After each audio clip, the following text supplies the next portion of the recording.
আমার মেয়ের ভবিষ্যতের কথা ভেবে আমি আমার নিজের দেওরকে বিয়ে করতে বাধ্য হয়েছিলাম।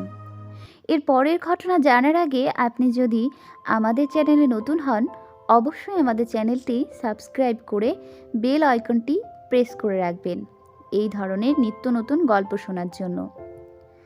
আমি স্কুলে পড়াকালীন সময়ে আমার হাজব্যান্ড আমাকে দেখে খুব পছন্দ করে আর তার বাড়িতে জানিয়ে দেয় যদি কাউকে বিয়ে করতে হয় তবে সে আমাকেই বিয়ে করবে।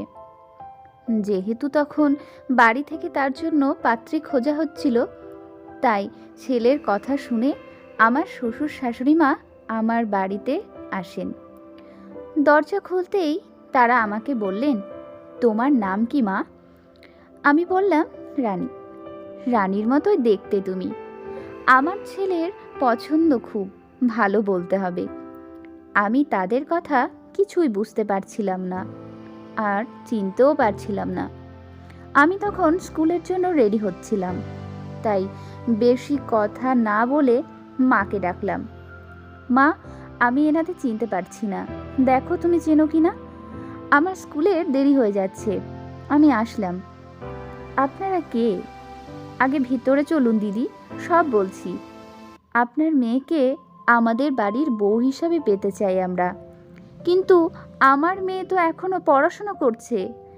এরপরে বাবা মায়ের হাতে ধরে জানান, দেখুন, আপনার মেয়েকে ছাড়া আমার ছেলে অন্য কাউকেও আর বিয়ে করবে না বলছে।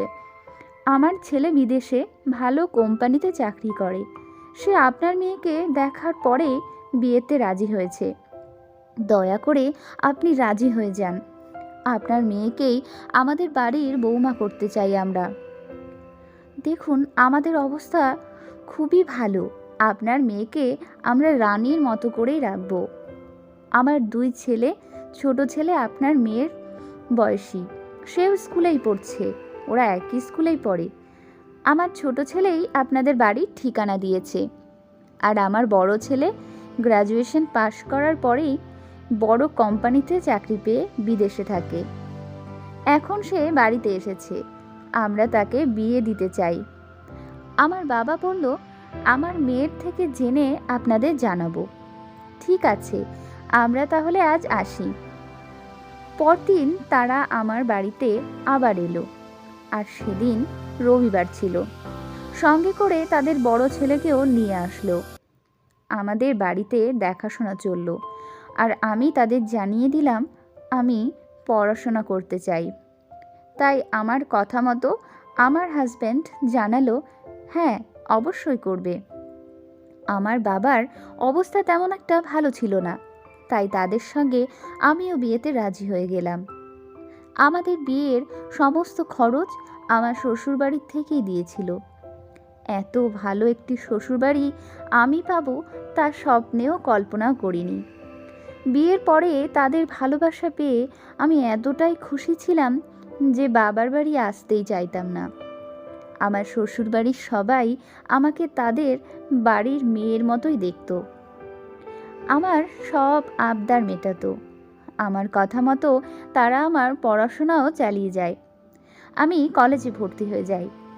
বিয়ের 5 মাস পরেই হঠাৎই আমি প্রেগনেন্ট হয়ে পড়ি। আমি এবং বাড়ির সবাই খবরটা শোনার পরে খুব খুশি। সবাই আমাকে মাথায় করে রাখতো তখন। আমার দেওরও আমাকে সব সময় হাসি খুশি রাখতো। শাশুড়ি মা বাড়ির কোনো কাজ করতে দিত না। ডাক্তারবাবু আমাকে পুরো রেস্ট নিতে বলেছিলেন, তাই আমি আর কলেজেও যেতে পারতাম না। কিন্তু এই সময় আমার হাজব্যান্ডকে আবার কোম্পানিতে জয়েন করতে বলে, তাই বাধ্য হয়েই আমাকে ছেড়ে তাকে বিদেশে চলে যেতে হয়। আমার দায়িত্ব বাড়ির সবার উপর রেখে সে চলে যায় কাজে। আমার কষ্ট হলেও সন্তানের কথা ভেবে সব সময় হাসি খুশি থাকতাম। শাশুড়িমা আমাকে মায়ের কাছে যেতে দিতেন না। তিনি নিজেই আমার এত বেশি খেয়াল রাখতেন, আর আমাকে ছাড়া তিনি একা অনুভব করতেন, আর তাই মা বাবা আমাকে এসে মাঝে মধ্যে দেখে যেত। এরপরে এলো সেই খুশির দিনটা, যেদিন আমি প্রথম আমার কন্যা সন্তানের জন্ম দিই। কিন্তু সেই সময় আমার হাজব্যান্ড ছুটি পায়নি, তাই আমার ছোট্ট দেওর আমার আর সন্তানের পাশে ছিল। সে আমার মেয়েকে অনেক বেশি ভালোবাসতো। সারা দিন তাকে নিয়ে পড়ে থাকতো, খেলা করতো। মিঠি একটু বড় হলে ওর বাবা ওকে কোলে নেবার জন্য বিদেশ থেকে ছটপট করত। অবশেষে ছুটি পেল 6 মাসের জন্য। সে বাড়ির উদ্দেশ্যে রওনা দিল। মেয়ের জন্য আজ অনেক কিছু কেনাকাটা করলো, সব আমাকে ভিডিও কলে দেখালো। সেদিন ওর ফ্লাইটটা ছিল রাতে। সেই বীভৎস রাতটাই যেন কাল হয়ে দাঁড়ালো। হঠাৎ করেই প্লেনটা ক্র্যাশ হয়। আমরা তখন সবাই ওর জন্য বাড়িতে অপেক্ষা করছিলাম। হঠাৎ করেই খবরের চ্যানেলে দেখানো হলো প্লেন ক্র্যাশ হয়েছে আর অনেক যাত্রী সেখানে নিহত হয়েছে। তার মধ্যে রয়েছে আমারও হাজবেন্ড। খবরটা শোনা মাত্রই আমার পায়ের তলা থেকে মাটি সরে গেল। আমি সেখানেই মিঠিকে নিয়ে মাথা ঘুরে পড়ে গেলাম।